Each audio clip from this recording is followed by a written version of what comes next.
I found the perfect ring, planned the perfect surprise, and gave her my entire life savings. Only for her to look me in the eyes and say no while texting the guy she told me not to worry about. Now, at 26, I live in a silence so loud it's deafening. I have no friends, no partner, and a bank account emptied by a battle with cancer.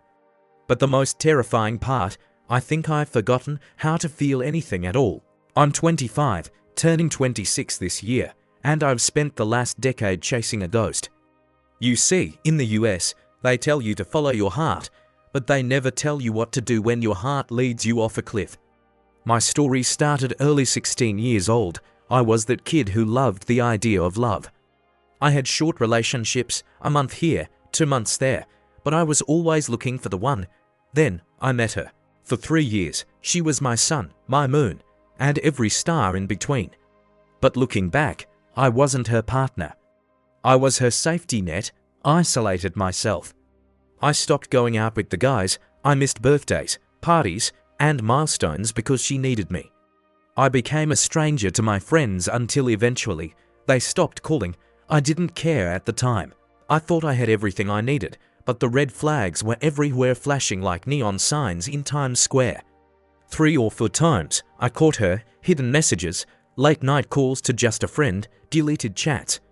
Every time I stayed, I forgave. Why? Because I had this toxic obsession with being her hero. I thought if I loved her enough, if I spent enough, and trust me, I spent thousands, she would finally see me. I'd surprise her with gifts, expensive dinners, anything to see that spark in her eyes, even if I knew that spark was fueled by my own exhaustion.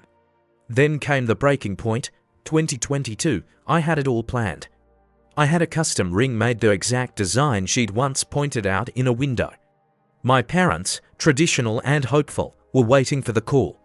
I went down on one knee, my heart hammering against my ribs, and asked the question that was supposed to start our lives. She didn't cry, she didn't hug me, she just said no, cold, precise, like she was declining a software update. That was the day the music stopped. The aftermath was a blur of silence. I realized I had no one left to talk to. I had sacrificed my social circle for a ghost. I turned into a machine. I worked every job I could find, construction, delivery, retail, it didn't matter. I was chasing money to fill the hole where my heart used to be. My parents, who worked government jobs their whole lives, begged me to slow down, but I couldn't. I was running from the memory of that no. Then, life dealt another hand. My mother was diagnosed with cancer.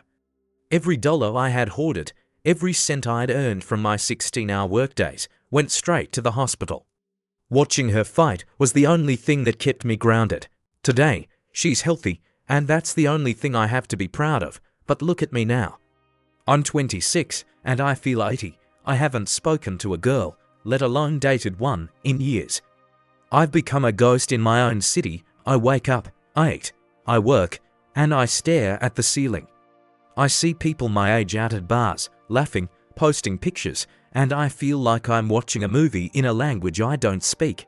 Sometimes, I think about the future. I think about staying with my parents, taking care of them until the very end. And then ... what? I have no desire for a family? No desire for a modern relationship where loyalty feels like a chore.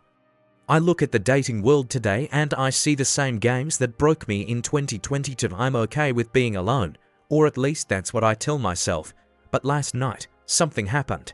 I was going through an old jacket and found a receipt for a ring I never got to give. I felt a surge of something, anger, regret, and then my phone vibrated.